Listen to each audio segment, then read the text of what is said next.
తెలంగాణ పల్లెల్లో ప్రజాస్వామ్య ఎన్నికల సందడి మొదలైంది. గ్రామ పంచాయతీ ఎన్నికల ప్రక్రియ అధికారికంగా ప్రారంభం కావడంతో రాష్ట్రం మొత్తం ఎన్నికల వాతావరణంలోకి ప్రవేశించింది. జిల్లాల వారీగా ఎన్నికల యంత్రాంగం ఇప్పటికే సిద్ధమవగా తొలి దశకు సంబంధించిన నోటిఫికేషన్లు గురువారం విడుదల కానున్నాయి.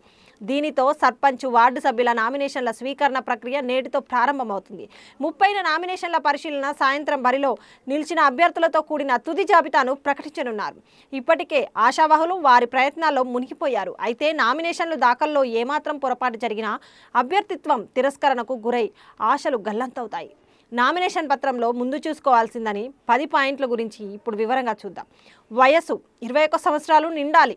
సంబంధిత ఓటర్ లిస్టులో ఓటర్గా నమోదై ఉండాలి. ఎస్సీ, ఎస్టీ, బీసీ వారైతే కుల ధృవీకరణ పత్రం జతపరచాలి. డిపాజిట్ సొమ్ము కట్టాలి.